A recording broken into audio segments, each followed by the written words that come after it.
காங்கிரஸ் கட்சிக்கு பணம் வந்தது அப்படின்னு பிரதமர் குற்றம் சாட்டுகிறார். ஒரு பிரதமர் ஹை அஃபிஷியல். அப்போது வந்து இவ்வளவு நாளாக ராகுல் பேசின டோன்லேருந்து இப்போ டோன் டவுன் இருக்குது. அப்போ காரணம் இதுதான் அப்படின்னு கனெக்ட் பண்ணுறார். பதில் என்ன? இல்லை, எங்களுக்கு என்னென்னா 2014 முன்னாடி திரு நரேந்திர மோடி என்ன சொல்லி ஓட்டு கேட்டார்னா, நாங்கள் ஆட்சிக்கு வந்தால் இந்தியாவில் ஊழலை ஒழிச்சிடுவேன், கருப்பு பணத்தெல்லாம் ஒழிச்சிடுவேன் அப்படின்னு சொன்னார். ஆனால் இப்போ கொடுத்துருக்கிற ஸ்டேட்மெண்ட்டை பார்த்தா நாங்கள் என்ன புரிஞ்சுக்கிறோன்னா, இந்தியாவில் கருப்பு பணத்தை ஒழிக்கல போல் 10 வருஷமாக அவர் இந்தியாவில் வந்து ஊழலை ஒழிக்கல போல் 10 வருஷம். அப்போ இந்தியாவில் ஊழல் இன்னும் இருந்துட்டு தான் இருக்க போல இருக்குன்னு நாங்கள் புரிஞ்சுக்கிறோம். அப்போது சொன்னது ஒரு பொய்யா இருக்கும் போல இருக்குது 2014. அதன் அடிப்படையில் நாங்கள் எப்படி பார்க்குறோம்னா, ஒரு பிரதமராக இருக்கக்கூடியவர் இப்படி பொறுப்பு இல்லாமல் இப்படி பேசலாமா? எதிர்க்கட்சிகள் மீது விமர்சனம் வைக்கும் பொழுது அதில் எவ்வளவு பொறுப்பாக பேசணும்? இப்போது அதானி வந்து 2014 அவருக்கு இருந்த சொத்து $8 பில்லியன். ஆனால் 2022 செப்டம்பர் மாதத்தில் அவருடைய சொத்து மதிப்பு $140 பில்லியன். இது எப்படி உயர்ந்தது இந்த 8 ஆண்டுகளில்? நீங்கள் பிரதமரினுடைய எல்லா பயணத்திலையுமே அதானி கூடவே போகிறார். இன்னும் சொல்ல போனா பிரதமர் நரேந்திர மோடி சென்ற அனைத்து பிரச்சாரங்கள்லையுமே பயன்படுத்தியது ராணுவ விமானம் கிடையாது, அதானியினுடைய விமானம், அதானியினுடைய விமானத்தில் தான் இந்தியா முழுக்க பயணித்தார் பிரதமர் நரேந்திர மோடி. சரிங்களா? அது நீங்கள் பல ஆதாரங்கள் இருக்கு. அப்போ அதானிக்கும் பிரதமர் நரேந்திர மோடிக்குமான உறவு என்ன என்பது எல்லாருக்குமே தெரியும். எங்க தலைவர் ராகுல் காந்தி இந்த நிமிடம் வரைக்கும் எல்லா மேடைகளிலுமே அதானியை போட்டு கிழிகளையும் கிழித்து தொங்க விட்டுருக்கிறார். இல்ல, அவர் கேள்வி எழுப்புறது முன்பு இருந்ததுக்கும் இப்போக்கும் ஒரு வித்தியாசம் தெரியுது. அது அவருடைய பார்வையாக இருக்குது. அவர் பார்வையில கோளாறு இருக்கிறத நாங்க பார்க்கிறோம். ஆனா எங்கள் தலைவர் ராகுல் காந்தி இந்த பிரச்சாரத்தின் போது கூட 5 மாநிலங்கள்ல ஒரே மாதிரி தான் பேசியிருக்கிறார். அதானி யாரு, அம்பானி யாரு, அவருக்கும் மோடிக்குமான உறவு என்ன, ஜியோவினுடைய அம்பாசிடராக எப்படி உங்களுக்கு மோடி செயல்பட்டாரு, அதானி வந்து ஹிண்டன்பர்க் ரிப்போர்ட்லேருந்து அதானியை காப்பாற்றுவதற்கு என்னெல்லாம் செஞ்சாங்க, எங்கள் தலைவர் ராகுல் காந்தி மேலேயே வந்து கேஸ் போட்டாங்க. இப்படி பல விஷயங்களை நாங்கள் பார்த்துக்கிட்டு தான் இருக்கிறோம். அப்போது அந்த அடிப்படையில் நீங்கள் ஒரு குற்றச்சாட்டு வைக்கிறீங்கன்னா தெளிவாக சொல்லுங்கள். 10 ஆண்டுகள் ஆட்சியில் இருக்கிற ஒரு கட்சி சொல்கிறதுக்கு எதுவுமே இல்லைன்னா இப்படியா பேசுறது? இவ்வளவு நாளாக வந்து மதம் குறித்து பேசிக்கிட்டே இருந்தார். அம்பானி அதானியை பற்றி பேசுகிறாரு. ஆனால் பிரதமர் வைக்கிற இன்னொரு குற்றச்சாட்டு காங்கிரஸ் பணம் பெற்றது அப்படின்றது. ஒரு பிரதமர் வந்து பொய் சொல்லுவாரா இந்த இடத்துல அப்படின்னு ஒரு கேள்வி வருது. இல்லை, நீங்கள் பொய் சொல்லுவாரான்ற கேள்விக்கெல்லாம் இடமே வேண்டாம். இந்த பிஜேபி ஆர்எஸ்எஸ் கூட்டம் என்பதே பொய்யால் கட்டமைக்கப்பட்ட கூட்டம். ஒரு சின்ன எக்ஸாம்பிள் சொல்கிறேன். காந்தியை படுகொலை செய்வதற்கு முன்பு நாத்துராம் கோட்சே தன் கை இஸ்மாயில்னு பச்சை குத்திட்டு சுட்டாரு. அதன் பிறகு காந்தியை படுகொலை செய்தது ஒரு இஸ்லாமியர்னு பரப்புனாங்க. அன்னைக்கு நேரு மட்டும் இல்லாமல் இருந்திருந்தா இந்தியாவில் கலவரமே ஏற்பட்டிருக்கும். வானொலியில் அறிவிச்சாங்க.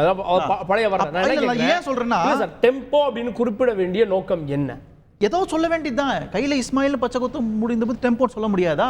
அன்னைக்கு இருந்து அதே மோடஸ் ஆப்பரண்டி தான் இப்ப வரைக்கும் இருக்கு. ஆதாரமே இருக்காது, உண்மையே இருக்காது. நிச்சயமாக என்ன எப்படி இன்னும் விரிவாக பேசுவோம். திரு ஸ்ரீராம் சேஷாத்ரி அவர்கள்ட்ட செல்லும் இடம் எல்லாம் அம்பானி அதானி அப்படின்னு ராகுல் சொல்றாரு. ஆனா பிரதமர் வந்து நீங்க அம்பானி அதானின்னு சொல்றதை நிறுத்திட்டீங்கன்னு சொல்றாரு. முரணா இருக்கே இந்த பதில். அனைவருக்கும் வணக்கம். நீங்கள் கேட்ட கேள்விக்கு முன்னாடி இனி எனக்கு வந்து ஒரு 2 பதில் சொல்லிடுறேன்.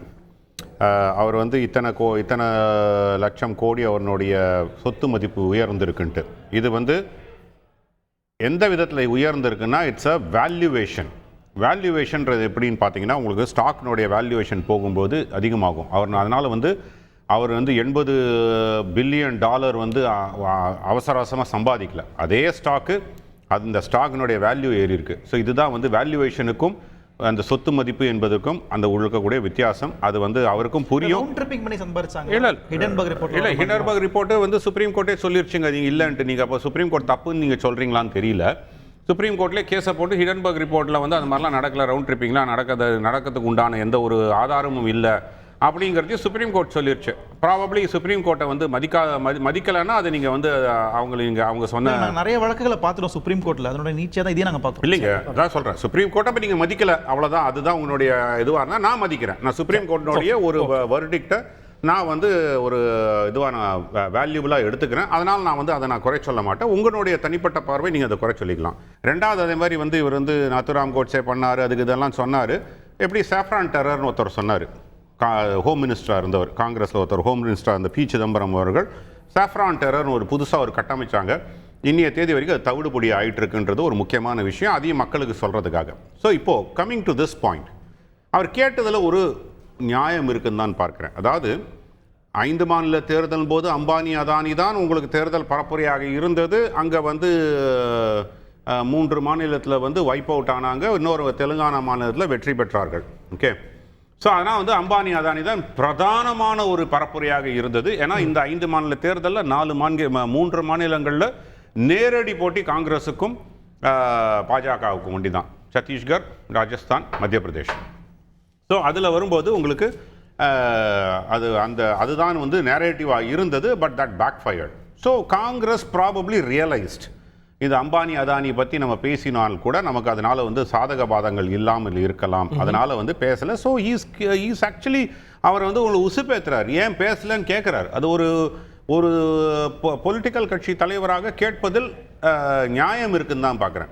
தேர்தலுக்கு முன்னாடி வரைக்கும் குயோமுயோன்னு கத்திட்டு இருந்தீங்க அம்பானி அதானி அம்பானி அதானி அம்பானி அதானின்ட்டு, இப்போ ஏன் அதை பற்றி பேசலை? So that is a very valid. பேசுகிறாங்க, 103 முறை பேசியிருக்கதா சொல்கிறாங்க. ஆனால் பிரதமர் சொல்கிறது வந்து பொய் அப்படின்ற பார்வை வைக்கிறாங்களா? அதாவது பிரதமர் வந்து இப்போ டெம்போவில் பணம் வந்திருக்கு என்று சொல்லக்கூடியது எனக்கு அதில் உண்மை இருக்கான்னு உங்களுக்கும் தெரியாது, எனக்கும் தெரியாது. ஸோ ஒரு பிரதமருக்கு அந்த ஒரு நிகழ்ச்சி தெரிஞ்சிருந்ததுன்னா ஆக்ஷன் எடுக்கப்பட வேண்டும். ஆனால் இப்போ ஆக்ஷன் எடுக்கக்கூடிய இடத்துல அவங்க இல்லை. Because it's a model code of conduct வந்திருக்கிறதுனால உங்களுக்கு ஸ்டேட் சில law and order still with the state. But other more or less உங்களுக்கு எலெக்ஷன் கமிஷன் பண்ணலாமே. எலெக்ஷன் கமிஷன் பண்ணணும். ஸோ எலெக்ஷன் கமிஷன் இது ஒரு ஷூ மோட்டாவை எடுத்து இது if they find this there is a merit in this case, கண்டிப்பாக அதுக்கு எலெக்ஷன் கமிஷன் ஆக்ஷன் எடுக்கணும் என்பது என்னுடைய தனிப்பட்ட பார்வை. அதை வந்து ஒரு பரப்புரையில் ஒரு பாரதிய ஜனதா கட்சியின் தலைவராக அவர் சொல்றார், அது வந்து நாட்டின் பிரதமராக சொல்றாருன்னு எடுத்துக்க முடியாது. ஒரு பரப்புரையில் பாரதிய ஜனதா கட்சியின் ஒரு தலைவராக தான் நரேந்திர மோடி அதை சொல்லியிருக்கிறார் தான் பார்க்குறேன். அதே மாதிரி பார்த்தீங்கன்னா இன்னைக்கு வந்து போங்கீரில் வந்து அமித்ஷா அவர்கள் பேசியிருக்கார். ஹி இஸ் கன்வெர்ட்டிங் எலெக்ஷனை பொறுத்த வரைக்கும் இந்தியா அலையன்ஸ் வந்து ராகுல் காந்தி வாசஸ் மோடி என்று 2014 வந்து பேசப்பட்டது. 2019 காங்கிரஸை தவிர திமுக ஒண்டி பேசினாங்க. வேற யாருமே ராகுல் காந்தியை பிரதம வேட்பாளராக சொல்ல விருப்பப்படவில்லை. இப்போ இந்திய அலையன்ஸ் இன்க்ளூடிங் காங்கிரஸே வந்து அவரை வந்து ப்ரமோட் பண்றதுக்கு தயாரா இல்லை. So they are converting the narrative. 4, 5, 6, 7 கட்ட தேர்தல்களில் பார்த்தீங்கன்னா ராகுல் வாசஸ் மோடி இந்த ஒரு மோதலாக தான் இருக்கும் என்று தான் நான் ஒரு நேரேட்டிவ் செட்டிங் இன்னைக்கு அந்த போங்கேரில் அமித்ஷா பிரதமரே அந்த முக்கியத்துவத்தை கொடுக்கிறாரோ.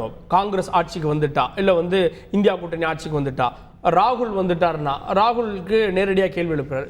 பிரதமர் அந்த இம்பார்ட்டன்ஸ் கொடுக்கிறாரு. பைனரி தேர்தலா மாறணும். இப்போதைக்கு வந்து it is not this or தட்னு மாறணும். இப்போதைக்கு வந்து ஒரே சிங்கிள் ஆப்ஷன் தான் இருக்கு மக்கள் முன்னாடி.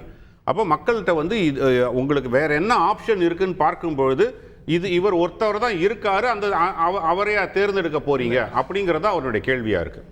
அதனால தான் அந்த கேள்வியை எடுத்து வைக்கிறாங்க.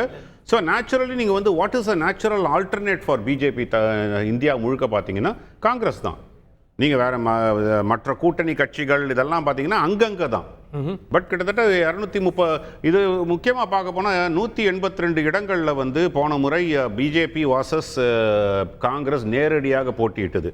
170 இடங்களில் பாஜக வெற்றி பெற்றது, 12 தான் காங்கிரஸ் வெற்றி பெற்றாங்க 2019 பாராளுமன்ற தேர்தலில். இந்த முறையும் கிட்டத்தட்ட அந்த 150, 160 இடங்களில் தான் அவர்கள் நேரடியாக போட்டியாக இருக்கு.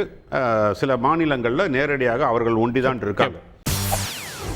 செய்திகளை உடனுக்குடன் தெரிந்து கொள்ள உடனே சப்ஸ்கிரைப் பண்ணுங்க.